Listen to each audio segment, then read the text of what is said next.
मुख्यमंत्री एकनाथराव शिंदेजींच्या नेतृत्वात आम्ही सरकार चालवलं आणि अतिशय गतिशील अशा प्रकारचे सरकार होतं. आज शपथविधीच्या निमित्ताने ज्यावेळेस आमची ऍडव्हर्टाइजमेंट चालली होती तर त्यात मला कोणीतरी विचारलं की महाराष्ट्र आता थांबणार नाही असं तुम्ही का म्हणताय. तर मी त्यांना समजावून सांगितलं 2.5 वर्षामध्ये महाराष्ट्राने विकासाची गती घेतली आहे. आता या गतीला आम्ही तसंच पुढे नेऊ. आता महाराष्ट्र थांबणार नाही. त्या गतीनं प्रगतीकडे महाराष्ट्र जाईल आणि पायाभूत क्षेत्र असो, सामाजिक क्षेत्र असो, उद्योगाचं क्षेत्र असो, प्रत्येक क्षेत्रामध्ये महाराष्ट्र अग्रणी राहील असा विश्वास या निमित्ताने मी व्यक्त करतोय. खरं म्हणजे जरी आमचे रोल बदलले असले, मी 14ला मुख्यमंत्री होतो, शिंदे साहेब आमच्या सोबत होते, 19ला 72 तासांकरता का होईना पण मी आणि अजितदादा मुख्यमंत्री आणि उपमुख्यमंत्री होतो. मग मागच्या काळामध्ये शिंदे साहेब मुख्यमंत्री होते, मी उपमुख्यमंत्री होतो आणि अजितदादाही उपमुख्यमंत्री होते. आता पुन्हा मी मुख्यमंत्री आणि शिंदे साहेब उपमुख्यमंत्री आहेत, अजितदादा उपमुख्यमंत्री आहेत. रोल जरी आमचे बदलले असले तरी देखील दिशा तीच राहणार आहे, गती तीच राहणार आहे, समन्वय देखील तोच राहणार आहे. त्यामुळे मला असं वाटतं की कुठेही याच्यामध्ये वेगळेपण हे आपल्याला पाहायला मिळणार नाही. मात्र आताच आमची जी पहिली मंत्रिमंडळाची बैठक झाली त्या बैठकीमध्ये आम्ही तिघांनीही सगळे जे आमचे अधिकारी आहेत त्या अधिकाऱ्यांना सांगितलं की मागच्या काळामध्ये पहिल्यांदा शिंदेजी आणि आम्ही आलो तर 50 ओव्हरची मॅच होती. मग अजितदादा जॉईन झाले तर काळ कमी असल्यामुळे 20-20ची मॅच होती.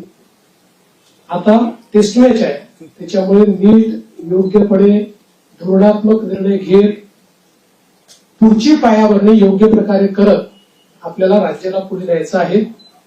आणि मला विश्वास आहे की वेगवेगळ्या योजना आम्ही सुरू केलेल्या आहेत, वेगवेगळ्या पायाभूत गोष्टी आम्ही सुरू केल्या आहेत. मग इरिगेशन मधले नदीजोड प्रकल्प असतील किंवा ऊर्जा क्षेत्रामध्ये 16,000 मेगावॅटचे सौर ऊर्जेचे प्रकल्प असतील की ज्यातनं शेतकऱ्यांना दिवसा वीज मिळणार आहे, किंवा सामाजिक क्षेत्रातले लाडकी बहीण सारखे प्रकल्प असतील, मुलींच्या जी पूर्वी आम्ही 50% फी द्यायचो त्याच्याऐवजी 100% फी देण्याचा आमचा निर्णय असेल. असे हे जे वेगवेगळे निर्णय आहेत हे निर्णय पुढे सुरूच ठेवायचे आहेत. आणि आमचा प्रयत्न हा असणार आहे की आम्ही आमच्या वचननाम्यामध्ये, जाहीरनाम्यामध्ये जी जी आश्वासनं दिलेली आहेत ती आश्वासनं पूर्ण करण्याच्या दृष्टीनं पावलं आम्हाला उचलायची आहेत. आणि त्या दृष्टीनं पुढच्या काळामध्ये आम्ही निश्चितपणे योग्य वेळी योग्य निर्णय करून दिलेली सगळी आश्वासनं पूर्ण करण्याचा प्रयत्न करणार आहोत. मी या निमित्ताने महाराष्ट्रातल्या जनतेला आश्वासित करू इच्छितो की एक लोकाभिमुख सरकार, सर्व समाजाला सोबत घेऊन चालणारं सरकार हे महाराष्ट्राला पुढच्याही काळात पाहायला मिळेल.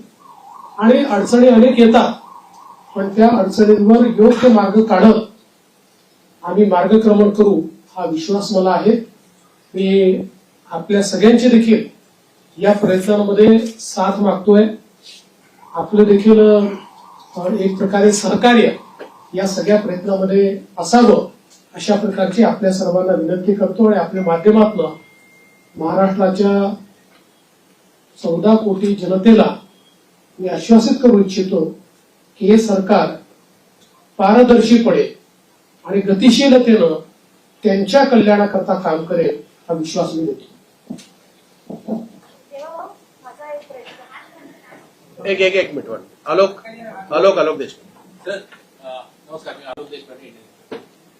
ही 5 वर्षात आपल्या राज्याने इतकं काय काय बघितलं, द्वेष, आरोप, सगळे काय काय खूप लेवलला सगळं गेलं. ही पुढची 5 वर्ष त्याच्यापेक्षा थोडी वेगळी असतील का? राजकारण थोडं वेगळं असेल का? याच्याबद्दल तुम्ही काय सांगा? पूर्णपणे वेगळं असेल. मी सांगितलं की बदल्याचं राजकारण करायचं नाहीये, तर बदल दाखवेल अशा प्रकारचं राजकारण करायचं आहे. त्यामुळे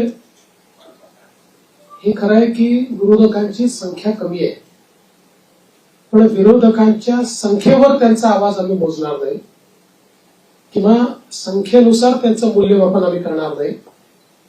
त्यांनी योग्य विषय मांडले तर त्या विषयाला तेवढ्याच प्रकारचा सन्मान आम्ही देऊ.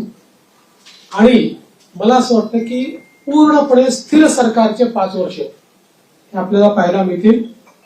जनतेची अपेक्षा देखील आमच्याकडनं हीच आहे, कारण जे मॅन्डेट जनतेने आम्हाला दिलं आहे असं मॅन्डेट मिळाल्यानंतर जनतेची अपेक्षा आहे की एक स्थिर सरकार महाराष्ट्राला मिळालं पाहिजे. कुठल्याही प्रकारचे 2019 पासून तर 22.5 पर्यंत जे वेगवेगळे बदल दिसले अशा प्रकारचे कुठलेही धक्के आता यापुढे लागू नयेत ही जी अपेक्षा आहे ती आम्ही पूर्ण करू. दीपक बातूसे तर लाडकी बहीण योजना याचा तुमच्या विजयात मोठा वाटा आहे. 2100 रुपये करण्याची त्यांनी घोषणा केली होती. तो निर्णय साधारणतः कधीपर्यंत होणार? आणि दुसरं, आता एक अशी चर्चा सुरू आहे की 1,500 जेव्हा दिले तेव्हा स्मृतीही कोणतीही झाली नव्हती. आता 2100 देताना स्मृती निवडणार अशी चर्चा आहे. त्या संदर्भात वस्तुस्थिती काय आहे? असं आहे की पहिल्यांदा तर ही योजना आम्ही सुरूच ठेवणार आहोत आणि 2100 देखील आम्ही देणार आहोत. आता बजेटच्या वेळी त्याचा आम्ही विचार करू आणि शेवटी आपले सगळे आर्थिक सोर्सेस जे आहेत ते सोर्सेस योग्य प्रकारे चॅनलाइज झाल्यानंतरच आपल्याला ते करता येतं. त्याच्यामुळे ते करण्याचा निर्णय पक्का आहे. जी आश्वासनं दिली ती आश्वासनं पूर्ण करू.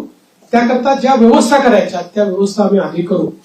स्क्रुटिनीचा जिथपर्यंत सवाल आहे तिथपर्यंत एवढंच आहे की निकषाच्या बाहेर जर कोणी घेतलं असेल, निकषातला जो असेल त्याला कोणालाही त्यातनं कमी करायचं नाहीये. पण काही तक्रारी आल्या आहेत की निकषाच्या बाहेर मिळालेला आहे. जसं आपल्याला कल्पना असेल की शेतकरी सन्मान योजना जेव्हा मोदीजींनी सुरू केली त्यावेळी पहिल्यांदा जे काही बेनिफिशियरीज होते लक्षात आलं की मोठ्या शेतकऱ्यांना देखील ते मिळालेलं आहे. मग नंतर त्यातल्या अनेक शेतकऱ्यांनी स्वतःच त्या ठिकाणी सांगितलं की आम्ही या निकषात बसत नाही. मला असं वाटतं त्यानंतर ती स्थिर झाली. अशाच प्रकारे जर ऍपरंटली या योजनेमध्ये काही ज्यांना आपण निकष ठरवलेले आहेत त्या निकषाच्या बाहेरच्या आमच्या बहिणी मिळाल्या तर त्याचा पुनर्विचार होईल, पण सरसकट काही पुनर्विचार वगैरे करण्याचा विषय नाही. अभय देशमुख मंत्रिमंडळाचा विस्तार कधी होईल आणि विधानसभा अध्यक्षांची निवड मुंबईच्या अधिवेशनात करावी? विधानसभा अध्यक्षाची निवड ही मुंबईच्या अधिवेशनातून आम्ही करू. कारण नियमच असा आहे की शपथ झाल्यानंतर अध्यक्षाची निवड करावी लागते. अध्यक्षांच्या निवडीनंतर राज्यपालांचं अभिभाषण करावं लागतं. त्यामुळे ती सगळी प्रोसेस आताच आम्ही मंत्रिमंडळाने शिफारस करून राज्यपालांना पाठवलेली आहे की 7, 8 आणि 9 या 3 दिवसात ही शपथ घ्यावी. 9 तारखेला स्पीकरचं निवडणूक करावी आणि 9ला आपण अभिभाषण करावं नियमानुसार. अशा प्रकारची शिफारस आता मंत्रिमंडळाने माननीय राज्यपालांना पाठवली. सोनू श्रीवास्तव विस्ताराच्या संदर्भात मला असं वाटतं की जवळपास आमची प्रक्रिया झालेली आहे. माझा स्वतःचा अंदाज असा आहे की नागपूर अधिवेशनापूर्वी आम्ही विस्तार करू. सोनू श्रीवास्तव मेरा सवाल है कि सब कुछ अच्छा चल रहा था तो इतना डिले क्यों हो गया? और पोर्टफोलियो बनने में कहाँ दिक्कत थी कि आज भी मनोबल करना पड़ा? देखिए ऐसा कोई डिले है ऐसा मैं नहीं मानता. इससे पहले भी 2004 में करीब 12-13 दिन का डिले हुआ था. 2009 में भी करीब 9 दिन का डिले था.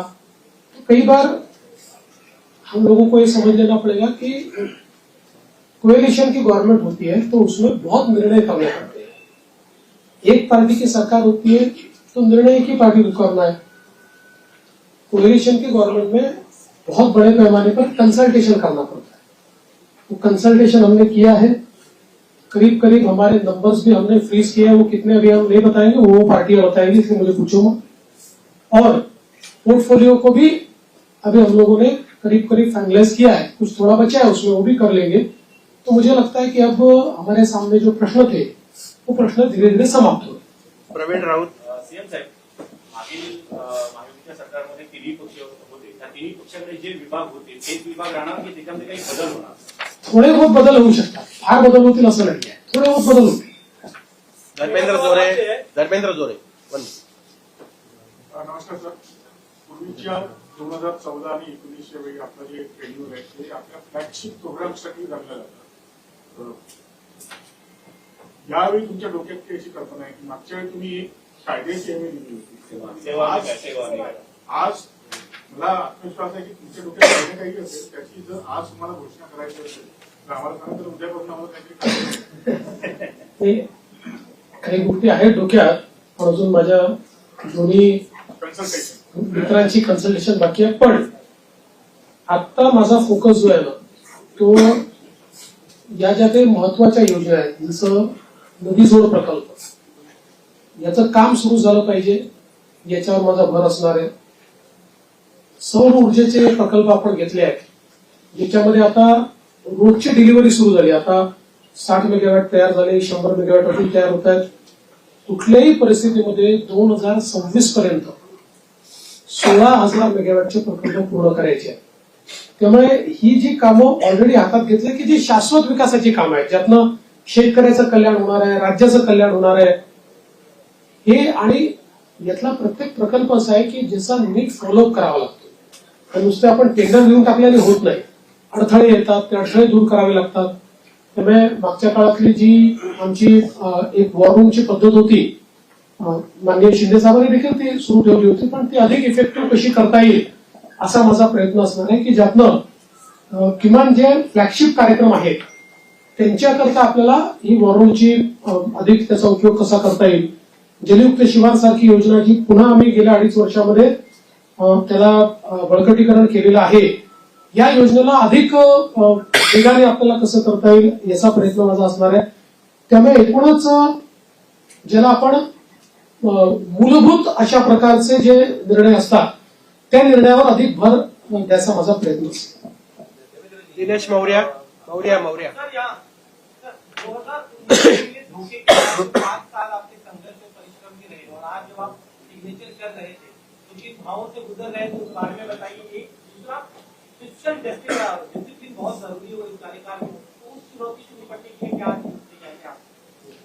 देखिए, मैंने आज जो पहली सिग्नेचर की है वो हमारा जो मुख्यमंत्री आरोग्य सेवा का कक्ष है, उस कक्ष में एक कैंसर रुग्ण को बोन मैरो ट्रांसप्लांट के लिए 5 लाख रुपए मुख्यमंत्री सहायता निधि से देने का निर्णय मैंने किया है. पहली साइन वो मैंने की हुई है. और यहाँ पर हालांकि मेरा अनुभव बहुत है और पिछले 10 सालों से 2.5 साल में विपक्ष का नेता रहा, लेकिन 7.5 साल में सरकार में रहा, तो सरकार का अनुभव भी बहुत है.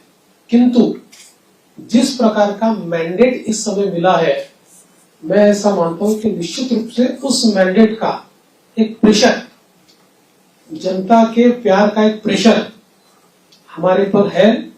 और मैं उसको महसूस करता हूं कि जब अपेक्षाएं बड़ी होती है तो चुनौती भी बड़ी होती है, क्योंकि लोग आपसे अपेक्षा कर रहे हैं. तो निश्चित रूप से उसका प्रेशर मुझ पर है. और जहां तक फिस्कल डिसिप्लिन का सवाल है, तो निश्चित रूप से उसके ऊपर हमको काम करना ही पड़ेगा, क्योंकि हमने बहुत महत्वाकांक्षी योजना की है. देखिए, क्या होता है कि नॉर्मली आप सोशल सेक्टर में और इंफ्रास्ट्रक्चर सेक्टर में, दोनों सेक्टर में एक साथ काम करते हैं, लेकिन सोशल सेक्टर का स्पेंडिंग ये हम लोगों ने 4 गुना 5 गुना बढ़ाया है. जो मैं ऐसा मानता हूं कि इकोनॉमिक्स में इसको गलत नहीं माना जाता है, क्योंकि इसका भी एक अपना रिटर्न होता है. इसके सोशल रिटर्न भी होते हैं, इसके इकोनॉमिक रिटर्न भी होते हैं, लेकिन उसका प्रेशर जरूर बजट के ऊपर आता है. तो उस बजट को बैलेंस करना ये हमारा काम होगा, हम उसको करेंगे. सदानंद खोपकर. रवींद्रजी, प्रथम मी आपल्याला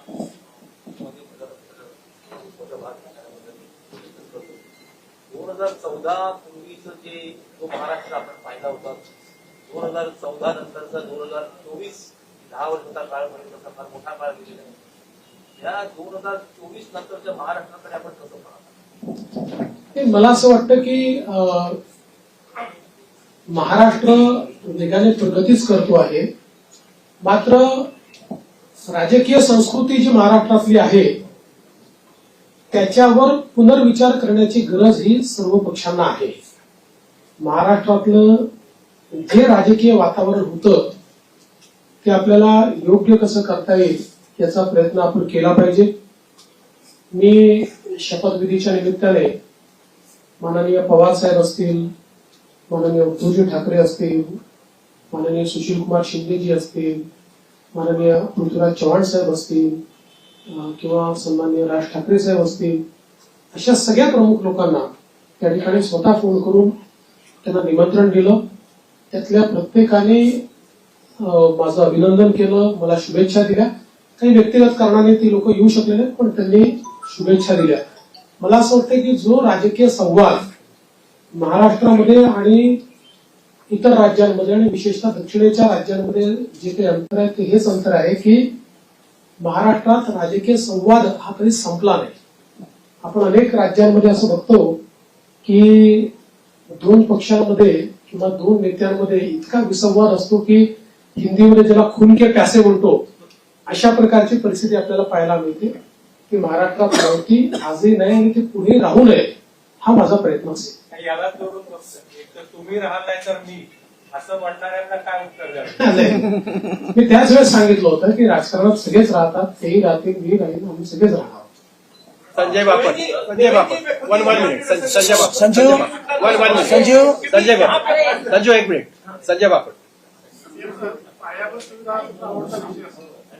मी मानकातामध्ये समृद्धी महामार्ग पूर्ण केला, त्याच्यानंतर या टप्प्यामध्ये सुरुवात केली की शक्तीपीठ महामार्ग काय होईल, पण निवडणुकीच्या वेळी त्याचं भूसंपादन शक्तीपीठ महामार्गाच्या संदर्भात सांगली जिल्ह्यापर्यंत त्याला पूर्ण समर्थन आहे आणि सगळे शेतकरी आमच्याकडे येऊन सांगतात की तुम्ही भूसंपादन करा. सांगली जिल्ह्यातल्या काही भागात त्याला समर्थन आहे, पण कोल्हापूर जिल्हा जिथे सुरू होतो तिथे मात्र त्याला खूप मोठ्या प्रमाणात विरोध आहे. आणि आम्ही ज्यावेळी समृद्धी महामार्ग केला त्यावेळी आम्ही विरोध पत्करून नाही केला, लोकांना समजावून केला. त्यामुळे आमचा यात प्रयत्न असा असेल की ज्या भागापर्यंत विरोध नाही तिथपर्यंतची अलाइनमेंट आता फायनल करायची आणि पुढची अलाइनमेंट जी आहे ती आपल्याला सगळ्यांची चर्चा करून काही पर्यायी अलाइनमेंट काढता येते का याचा विचार आपण करू. कारण शेतकऱ्यांना नाराज करून शेतकऱ्यांच्या जमिनी जबरदस्तीने घेऊन विकास करण्याची मानसिकता आपली नाही आहे. त्यामुळे काही पर्यायी रस्ते तयार करता येतील किंवा त्याला एक्झिस्टिंग जो काही हायवे आहे त्याला कोल्हापूरच्या आधी कुठे जोडता येईल का किंवा अजून काही एखादा आपल्याला फ्लायओव्हरच्या माध्यमातून काही निर्णय करता येईल का असं चर्चेतनं मार्ग काढू. पण मला असं वाटतं की सांगली जिल्ह्यापर्यंत तर शक्तीपीठ महामार्गाला मोठ्या प्रमाणात समर्थन आहे आणि माझा या महामार्गावर एकाच कारणाकरता थोडासा जोर आहे की जसं समृद्धी महामार्गामुळे विदर्भ आणि मराठवाड्यातले विशेषतः संभाजीनगर आणि जालना जिल्ह्याचं चित्र बदललं. म्हणजे आता महाराष्ट्राचं न्यू इंडस्ट्री मॅग्नेट हे पुण्यावरनं हळूहळू पुण्यात शिफ्ट होणारच नाही, पण आता त्याचा विस्तार आपल्याला संभाजीनगर आणि जालन्याला होताना दिसतोय. तर अशाच प्रकारे शक्तीपीठ महामार्गामुळे संपूर्ण मराठवाड्याचं चित्र बदललं, चित्र एकदम. आणि म्हणून त्या महामार्गाचा माझा थोडा आग्रह आहे, पण सगळ्यांशी चर्चा करूनच त्याच्यातला पुढचा निर्णय होईल, तोपर्यंत होणार नाही. संजू शुक्ला, संजू शुक्ला. नाही ते असं आहे की तुमची विनंती ही योग्यच आहे आणि मुंबई गोवा महामार्ग याचा विषय काढला की आम्हाला जरा अडचण होते. म्हणजे गडकरी साहेबांनी तर देशाच्या संसदेत सांगितलं की मी देशाच्या कानाकोपऱ्यात जिथे होऊ शकत नाही तिथे महामार्ग केले, पण या एका महामार्गाने मला फार त्रास दिला. मग मला असं वाटतं आता ते अंतिम टप्प्यात आहे. संजू शुक्ला, संजू शुक्ला. संजू पहले तो आपको तीसरी बार मुख्यमंत्री बनने के लिए बधाई देता हूँ. मैं ये जानना चाहता हूँ कि पिछली बार मतलब आपने जो मंत्री के तौर पर काम अच्छा किया है, लोगों की भावना है आपके मंत्रालय के पास रखी, तो वो रखेंगे क्या? दूसरी बात मैं ये भी कहना चाहता हूँ कि लाडली बहनों की वजह से आपको सफलता मिलने में काफी आसानी हुई. राजनीति में इतने व्यभिचारी घुस गए हैं, कई मंत्रियों के ऊपर ऐसे बलात्कार के इस तरह के आरोप लगे हैं, तो क्या आप उनका अप्रेजल देखें उसके बाद मंत्री बनाएंगे या किसी को बना देंगे? देखिए, पहला जो आपका सवाल है उसमें कौन सा मंत्रालय किसके पास रहेगा, ये अंतिम चरण में है, उसका निर्णय तीनों मिलकर करेंगे। यूनिलैटरली उसकी घोषणा मैं नहीं कर सकता। और जहां तक पुराने मंत्रियों का सवाल है, तो उसमें निश्चित रूप से सभी के काम का एक मूल्यमापन तो हो रहा है, मूल्यांकन हो रहा है। उस मूल्यांकन, क्योंकि हमारे जो दोनों साथी है, एकनाथ शिंदे जी ने भी और दादा ने भी, हम तीनों ने बैठकर ये तय किया है कि हम मूल्यांकन करेंगे, पुराने मंत्रियों के कामों का मूल्यांकन होगा, उसके आधार पर आगे का निर्णय होगा। और कई बार क्या होता है, देखिए, जब मंत्रिमंडल बनता है तो रीजनल बैलेंसेस होते हैं, अलग अलग प्रकार के समाजों का प्रतिनिधित्व होता है, तो इसलिए मुझे ऐसा लगता है कि कुछ निर्णय ये देखकर भी हम लोग करेंगे कि भाई पिछले बार उन्होंने कैसा काम किया है। कई बार ये होता है कि किसी ने अच्छा काम भी किया होता है, लेकिन रीजनल बैलेंस में क्योंकि 3 लोगों को मंत्री पद बांटने हैं, तो आगे पीछे होता है। माझा तोच प्रश्न होता की मंत्रिमंडळाच्या विस्तारामध्ये सिनियर सिटीजन असतील कोणी सिनियर सिटीजन नाहीये। तुम्ही हे लक्षात ठेवा, राजकारणामध्ये जोपर्यंत जनता ठरवत नाही तोपर्यंत कोणी म्हातारे होत नाही, कोणी रिटायर होत नाही। विनोद जगताप। सर, मेरा सवाल ये है कि नई इंडस्ट्री लाने के लिए क्या प्रयास होंगे? और पिछले 2.5 साल में आपने देखा होगा कि विपक्ष हमेशा ये चिल्लाता रहा है कि सारे उद्योग गुजरात जा रहे हैं। देखिए, विपक्ष को तो बार बार जवाब दिया है, आंकड़ों से दिया है। आज आपको एक और नया आंकड़ा बताता हूं कि पिछले पूरे साल में हमको जितना एफडीआई मिला उसका 90% एफडीआई 6 महीने में मिल गया। तो आप समझ सकते हो कि कितना इनफ्लो इंडस्ट्री का आ रहा है। और जल्दी ही कुछ इंडस्ट्रीज की घोषणा मैं करूंगा। मेरी बातचीत अंतिम चरण में है कि जिनको महाराष्ट्र को पाकर, उन इंडस्ट्रीज को पाकर बहुत महाराष्ट्र को खुशी होगी, ऐसी कई इंडस्ट्रीज के साथ मेरी चर्चा अंतिम चरण में। अजय वैद्य आपण अनेक कल्याणकारी योजना सुरू केलेल्या आहेत। प्रश्न असा असतो की त्याची जी अंमलबजावणी त्यावरती अधिक असं बघायला मिळतं की काही जे पात्र असतात पण त्यांना म्हणजे काही तांत्रिक कारणामुळे किंवा नीट माहिती नसल्यामुळे त्याचा लाभ मिळत नाही। म्हणजे जर 100% पैकी 70% लोकांना मिळाला लाभ आणि पात्र असून 30% जर मिळत नाही, त्यांच्यामुळे ती योजना टीका होते। तर ह्याची जी अंमलबजावणी जी आहे त्याच्यासाठी एक मॉनिटरिंग सिस्टीम अशी आता म्हणाल तुम्ही काही सजेशन द्या म्हणून मी सजेशन नाही, चांगलं आहे। आपण कराल का तुम्ही असं मॉनिटरिंग सिस्टीम असावी की त्याचं एक स्वतंत्र खातं निर्माण करावं, त्याला एक कॅबिनेट दर्जाचे मंत्री असावे, त्यांना सगळ्या खात्यांचा ऍक्सेस असावा आणि त्यामुळे त्यांनी त्याचं मॉनिटरिंग केलं काय तर ह्या योजना खरोखर लोकांना प्रत्यक्ष लाभ होऊ शकेल। आणि माझं एक सजेशन असं आहे की शिंदे साहेबांनी या सगळ्या याच्यात जो हे केलेलं आहे ते शिंदे साहेबांकडे हे काम सोपवलं तर ते चांगल्या प्रकारे होऊ शकेल आणि त्यांना सगळे अधिकार द्यावे करायचं आणि या खात्याला शिवशाही खातं असं नाव द्यावं अशी माझी। आपली सूचना चांगली आहे। मला असं वाटतं की याच्यामध्ये फायनान्शियल मॉनिटरिंग हे सीएजीच्या थ्रू होतं। सोशल ऑडिट करता आपल्याकडे कुठली यंत्रणा नाही। या योजनांचं केवळ आपण फायनान्शियल ऑडिट करतो सीएजीच्या माध्यमातून। निश्चितपणे फ्लॅगशिप ज्या योजना आहेत याच्या सोशल ऑडिटची देखील काही व्यवस्था आम्ही उभी करू।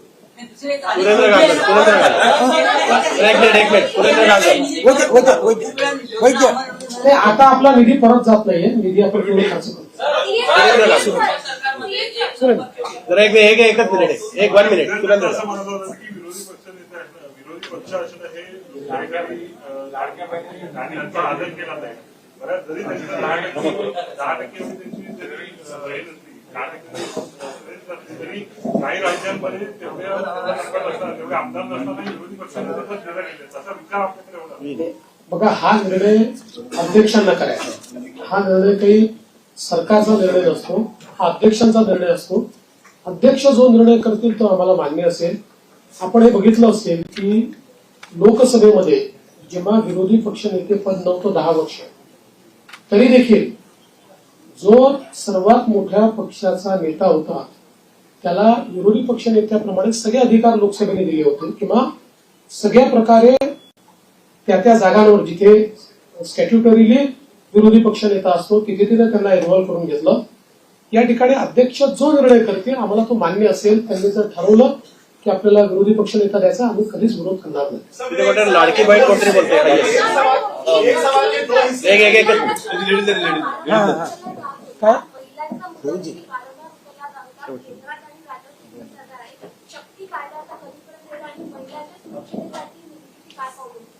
बघा, शक्ती कायद्याच्या संदर्भात प्रॉब्लेम असा झाला की शक्ती कायदा आपला गेल्यानंतर दरम्यानच्या काळामध्ये वेगवेगळ्या डिपार्टमेंटला तो गेला, कारण आपला कायदा हा केंद्राच्या अनेक कायद्यांवर अधिक्षेप करणारा होता आणि त्याचसोबत काही तरतुदी आपल्या ज्या होत्या त्या संदर्भात काही विसंगत निर्णय, म्हणजे त्यापेक्षा वेगळे निर्णय, विसंगत म्हणजे वेगळे निर्णय हे सुप्रीम कोर्टाने दिले होते. म्हणून तो कायदा त्या ठिकाणी चर्चेमध्ये होता.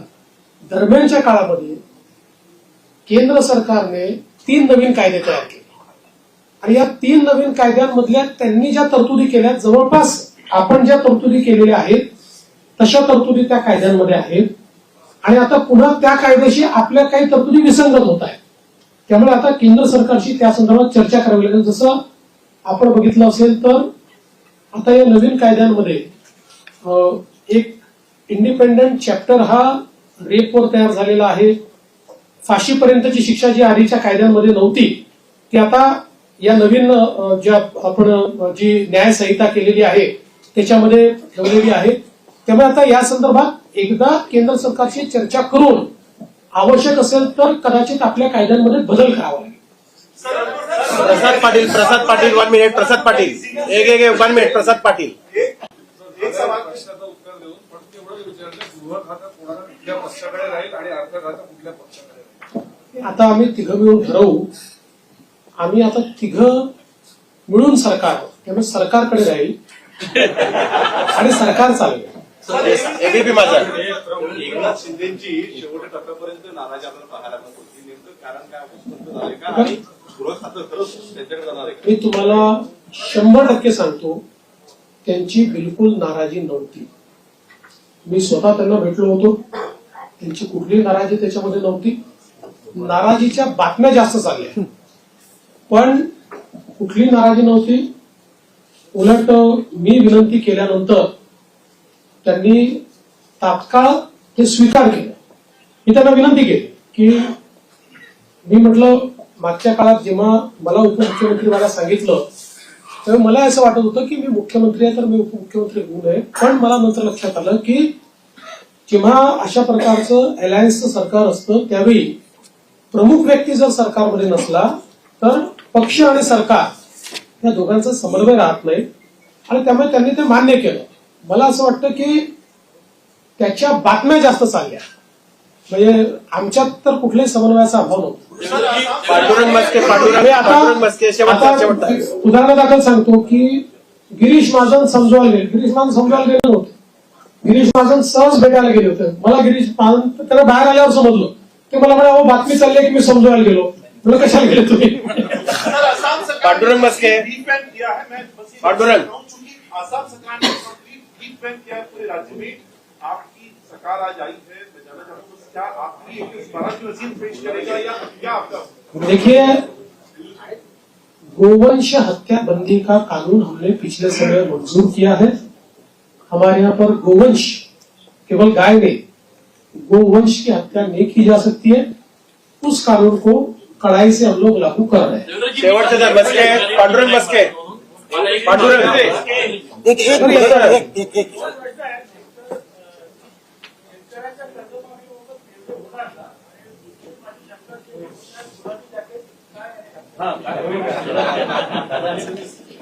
दादांनी शिवून दिलं.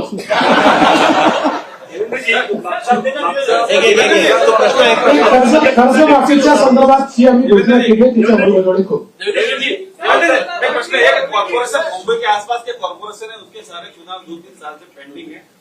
अब देखिए, सुप्रीम कोर्ट में वो अटके हैं, लेकिन हमारा प्रयास रहेगा. हमने पिछले भी समय सरकार की ओर से अर्जी लगाई थी कि इतने समय इसको पेंडिंग रखना ठीक नहीं है.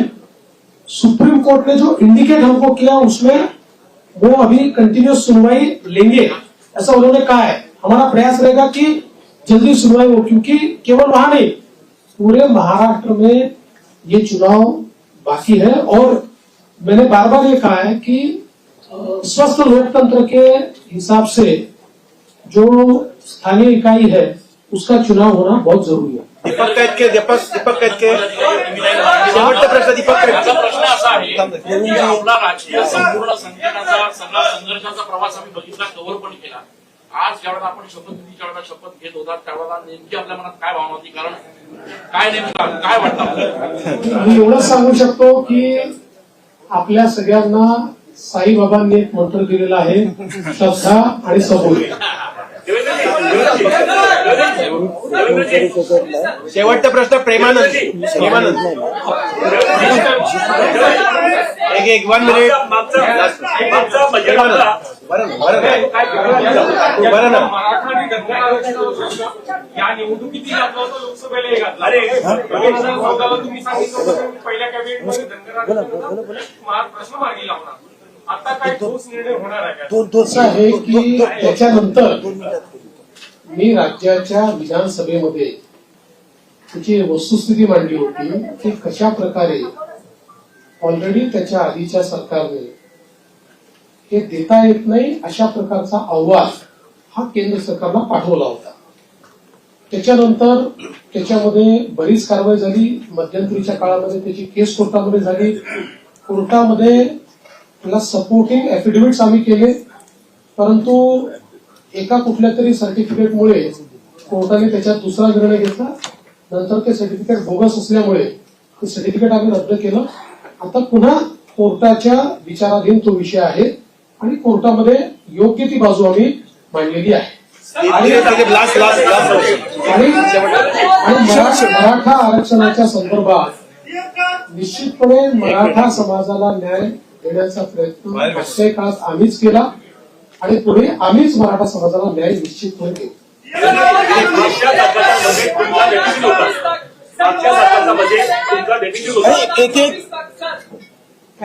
सर 2019 से लेकर 2024 तक खासकर लॉ एंड ऑर्डर को लेकर आपको हमेशा गृह मंत्रालय आपके पास था, विरोधी पक्ष आपको टारगेट करता रहा.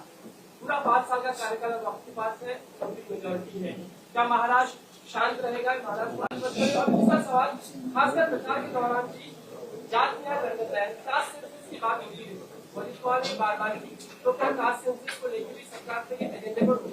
और इसी से जुड़ा हुआ एक सवाल है, ये पत्रकारों के लिए आपने कानून बनाया था, मतलब लेकिन उसका अभी तक नोटिफिकेशन नहीं निकला है, उसको लेकर आप क्या सोच रहे हैं? पहला आपने क्या कहा था? देखो इंग्लिश में मैं भूल गया. ऐसा है कि कोई भी गृह मंत्री बने तब भी उसको ये सारी चीजें सुननी पड़ती है, टीका होती है.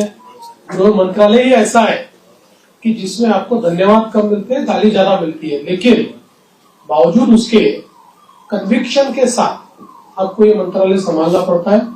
मैंने कन्विक्शन के साथ उसको संभाला और मैं इतना ही आपको कहता हूं कि इस कार्यकाल में भी हमारी सरकार गृह मंत्रालय के माध्यम से महाराष्ट्र में कानून व्यवस्था अच्छी रहे, महाराष्ट्र के लोगों को सुरक्षित लगे, इस प्रकार के सारे उपाय करेंगे.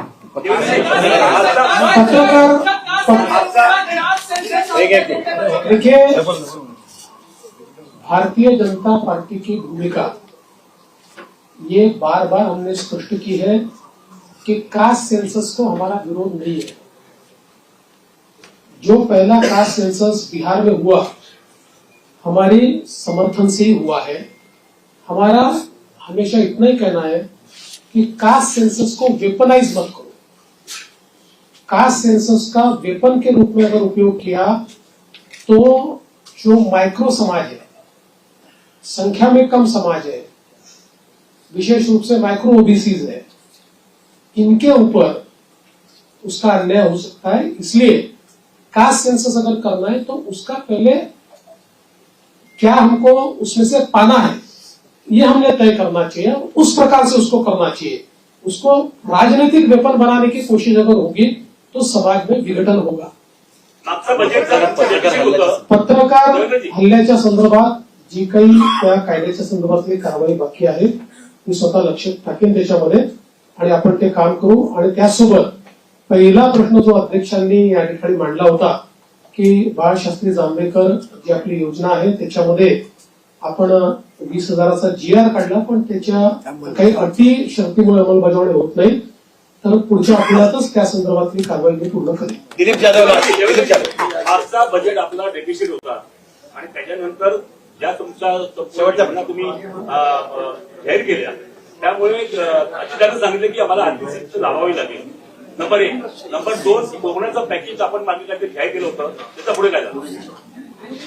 पहिली गोष्ट अशी आहे की विकसनशील अर्थव्यवस्थेमध्ये बजेट हे डेफिसिटच असतं. गेल्या 20 वर्षामध्ये फक्त मला असं वाटतं 17-18चं बजेट होतं की ज्यात आपण रेव्हेन्यू सरप्लस होतो. बजेट डेफिसिटच होतो पण रेव्हेन्यू डेफिसिट नव्हतं. त्यामुळे डेफिसिट असं हे काही गैर आहे असं माझं मत नाहीये. फक्त पैसा कशावर खर्च होतो त्यातनं आपल्याला आउटपुट काय मिळतो या गोष्टी महत्वाच्या असतात. आणि तुमचा डेट GDP रेशिओ काय. जसं उदाहरणादाखल लोक सांगतात महाराष्ट्रात 7 लाख झालं 7 लाख कोटी कर्ज झालं पण महाराष्ट्राचा जो अर्थसंकल्प आहे किंवा महाराष्ट्राचा जो GSDP आहे तो आता ½ ट्रिलियनच्या वर गेलेला आहे. त्याच्यामुळे त्याच्याशी जेव्हा तुम्ही कम्पेअर करता त्यावेळी इतर राज्यांच्या तुलनेमध्ये महाराष्ट्र हा आपल्याला चांगलाच दिसतो. अर्थात आता ज्या कल्याणकारी योजना आम्ही घेतलेल्या आहेत त्याचा 2-3% भार हा पुन्हा ऋणभार म्हणून त्या ठिकाणी आम्हाला पडणार आहे. पण त्याच वेळी त्यातनं जे सोशल बेनिफिट मिळेल आणि कॅस्केडिंग त्यातनं जे इकॉनॉमिक बेनिफिट मिळेल त्यातनं पुढच्या 3-4 वर्षामध्ये आम्ही त्याची भरपाई करू शकू. म्हणून मला असं वाटतं की फार याची चिंता करू नये की डेफिसिट आहे. याची चिंता केली पाहिजे की डेफिसिट कशामुळे होत आहे. जो पैसा चाललाय तो सामाजिक क्षेत्रात किंवा इन्फ्रास्ट्रक्चरच्या क्षेत्रात योग्य वापरला जातोय की नाही तो प्रयत्न आम्ही करू.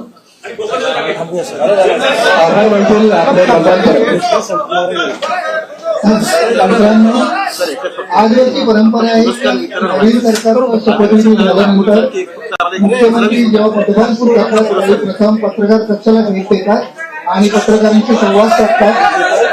या परंपरेला मान देऊन मुख्यमंत्री देवेंद्र फडणवीस आगे ते उपस्थित राहिले आणि त्यांनी आपले विचार मांडले. त्याबद्दल मंत्रालय आणि विधिमंडळ वार्ताहर संघातर्फे मी त्यांचे मनापासून आभार मानतो. तसेच त्यांच्या नवीन सरकारला मंत्रालय आणि विधिमंडळ वार्ताहर संघातर्फे शुभेच्छा देतो आणि याचबरोबर हा कार्यक्रम संपला असे जाहीर करतो. धन्यवाद.